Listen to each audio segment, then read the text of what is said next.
बढ़ते हैं और बात करते हैं कोरोना की। कोरोना के नए बढ़ते मामलों की चिंता हो रही है देश में और इसे लेकर चर्चा भी हो रही है। असल में स्वास्थ्य डिपार्टमेंट के सूत्रों की माने तो अगले 40 दिन, कितने? अगले 40 दिन देश के लिए गंभीर हो सकते हैं। हल्के में मत लीजिएगा, मैं जो कह रहा हूं उसको गंभीरता से पढ़िए। असल में जनवरी में केसेस बढ़ने की संभावना है और अगर सूत्रों की माने तो कोरोना की एक और लहर आ सकती है और ऐसे में सभी राज्यों और केंद्र शासित प्रदेशों में स्वास्थ्य सुविधाओं की समीक्षा की जा रही है। साथ ही यह भी बताया गया है कि बीते 2 दिनों में अंतर्राष्ट्रीय फ्लाइट्स में किए गए टेस्ट में कितने टेस्ट किए गए? करीब 6000 टेस्ट किए गए और इन टेस्ट में करीब 39 अंतर्राष्ट्रीय यात्रियों को कोरोना संक्रमित पाया गया। चीन में कोरोना के बढ़ते केसों ने पूरी दुनिया को डरा कर रख दिया है। दरअसल चीन ने 7 दिसंबर को विरोध प्रदर्शनों के बाद अपनी जीरो कोविड पॉलिसी रोकथाम रणनीति में बदलाव की घोषणा की है। अब यहां पर मैं आपको रोकना चाहता हूं, यहां थोड़ा सा समझिए कि जीरो कोविड पॉलिसी क्या है। असल में जब कोरोना आया, चीन से ही कोरोना फैला, वुहान से ही कोरोना फैला और जब कोरोना आया तो पूरे दुनिया में वो चीन से फैल गया। पूरे दुनिया में इसे लेकर हाहाकार हुआ, लोग अस्पताल में भर्ती हुए, मौतें हुई। लेकिन भारत सहित कई देश थे जिन्होंने वैक्सीनेशन पर काम किया, वैक्सीन लगाना शुरू की। जितनी बड़ी संख्या में, जितनी बड़ी तादाद में वैक्सीन लग सकती थी, वैक्सीन लगाने का काम किया। लेकिन चीन ने इस पर ध्यान नहीं दिया। चीन मानता था कि वैक्सीन कुछ नहीं होती है, तो उन्होंने जीरो कोविड पॉलिसी अपने यहां लागू कर दी। जीरो कोविड पॉलिसी में यह है कि भैया जहां है वहीं पर रहिए और अगर एक भी व्यक्ति अगर आपको मिल गया, आपके अपार्टमेंट में मिल गया, आपके मोहल्ले में मिल गया, आपके इलाके में हो गया, उसको पूरा सील कर दिया जाता था। अब करीब 2-2.5 साल से लोग वहां परेशान हो गए, लोग तंग आ गए। लोगों को सरकार की यह पॉलिसी, जीरो कोविड पॉलिसी से नफरत होने लगी और धीरे धीरे लोग सड़कों पर निकलने लगे। जब लोग सड़कों पर निकलने लगे तो पुलिस वाले पीटने लगे, उनको उठा के अंदर करने लगे, पिटाई होने लगी तो और विरोध प्रदर्शन होने लगा, लोग और सड़कों पर निकल कर आने लगे।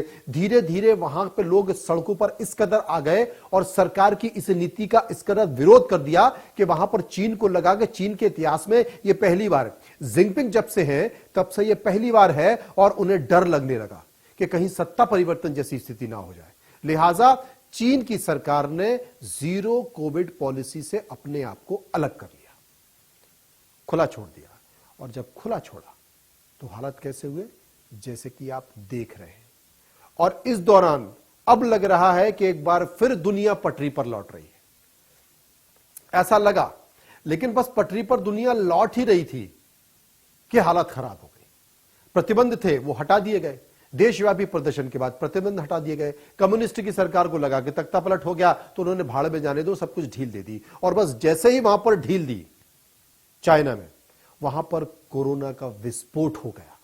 यकीन मानिए देश की स्वास्थ्य देखभाल प्रणाली चरमरा गई। चीन के तमाम वीडियो में यह साफ दिखाई दे रहा है, मैं आपको वीडियो दिखा रहा हूं, यह साफ दिखाई दे रहा है कि क्लिनिक यानी कि अस्पतालों में बेड उपलब्ध नहीं होने के कारण मरीज अपनी कारों में ड्रिप ले रहे हैं। ब्लूमबर्ग जो कि जानी मानी मीडिया कंपनी है, ब्लूमबर्ग ने चीन की नेशनल हेल्थ कमीशन के हवाले से यह बताया है कि 20 दिसंबर 2022 को, यानी कि अब से बस कुछ दिन पहले, यहां एक दिन में कोरोना के 3 करोड़ 70 लाख नए मामले सामने आए थे। हालांकि सरकारी आंकड़े में एक दिन में सिर्फ 3000 केस बताए गए। अब यहां पर फिर मैं आपको रोक कर कुछ समझाना चाहता हूं। 3 करोड़ और 3000, असल में चीन ने पहले भी आंकड़े छुपाए थे और चीन फिर से आंकड़े छुपा रहा है। पूरा विश्व चीन की जानकारी और आंकड़े छुपाने के कारण पहले भी संकट में आया था और फिर संकट में आएगा। करोड़ों लोग प्रतिदिन चीन में कोविड से संक्रमित है। खतरनाक वायरस है ये जो वेरिएंट है बड़ा खतरनाक है। और चीन कहता है कि जनाब कोई ज्यादा नहीं है, बस 3000 मामले, 3000 केस ही बता रहा हूं।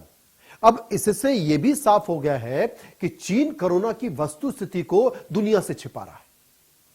कुछ रिपोर्ट की माने तो इस महीने की शुरुआत में 20 दिनों में चीन में 24 करोड़ 80 लाख लोग संक्रमित हो चुके हैं। कितने?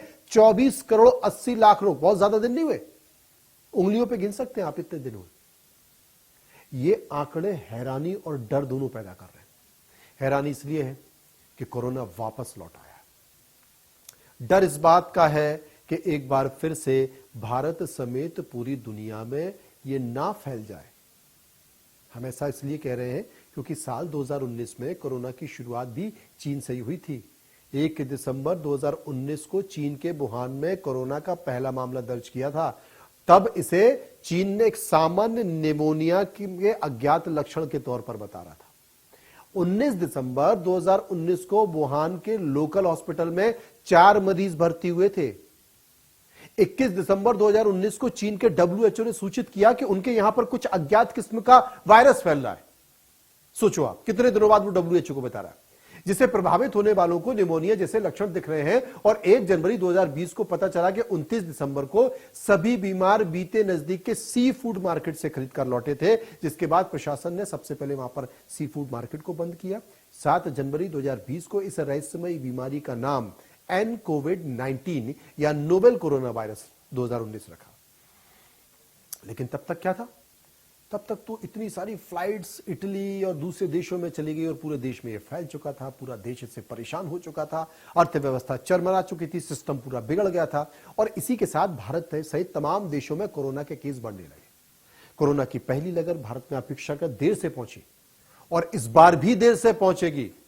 आप इसलिए सतर्क रहिए, गंभीर रहिए। इसकी वजह थी कि भारत ने मार्च में ही सख्त लॉकडाउन लागू कर दिया था। सितंबर 2020 का महीना पहली वेव के पीक के तौर पर देखा गया।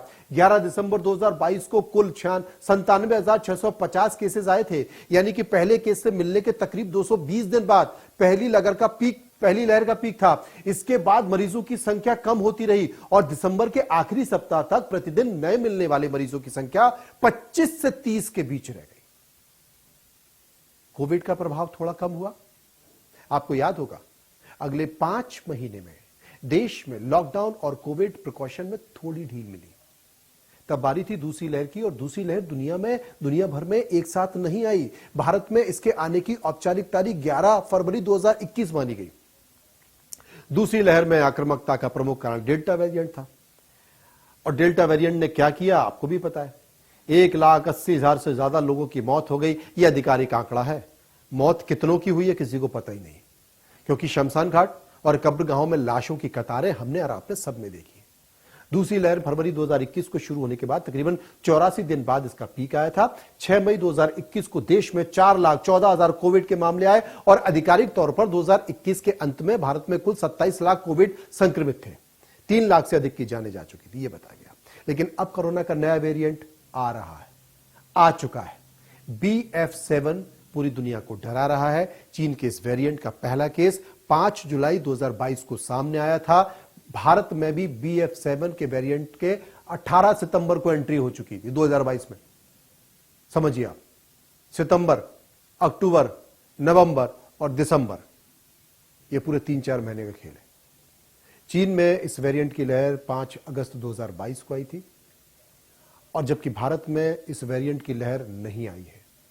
कोरोना का नया वेरिएंट ओमिक्रॉन इसका सब वेरिएंट है, और अभी तक भारत में इसके 4 मामले बताए गए। अब 4 मामले तो वो हैं जो जांच में पकड़ के आए, क्योंकि सितंबर में जब आ चुका था तो कितने लोग घूम रहे होंगे, कितने लोग निकल गए होंगे, कितनी फ्लाइट से चले गए होंगे, समझ रहे ना आप। जनाब, ओमिक्रॉन के सब वेरिएंट BF5 से म्यूटेट होकर BF7 बचा है, ये बना है। सतर्क रहिए, आगे आने वाले 30 से 40 दिन आपको डरा देंगे, आपको हिला देंगे। अगर आप नहीं सुधरे तो ये आपको सुधार देगा, और ये थोड़ा सा खतरनाक है। हालांकि ये भी कहा जा रहा है कि जिन लोगों ने वैक्सीन ले लिया है वो उनको कम असर हो सकता है, लेकिन अभी कुछ नहीं कहा जा सकता, क्योंकि डॉक्टर भी इसके बारे में नहीं कह रहे हैं, क्योंकि ये बहरूपिया है, ये रूप बदलता है।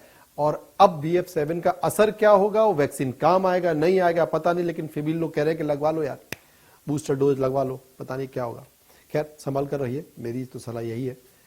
अब ये पर्यटन जो चल रहा है ना, पर्यटन और तीर्थाटन, ये पता नहीं क्या टनों में क्या करेगा भगवान जाने, लेकिन फिलहाल भाई संभल के रहिए। नया साल है, हो जाए तो घर पे बना लीजिएगा।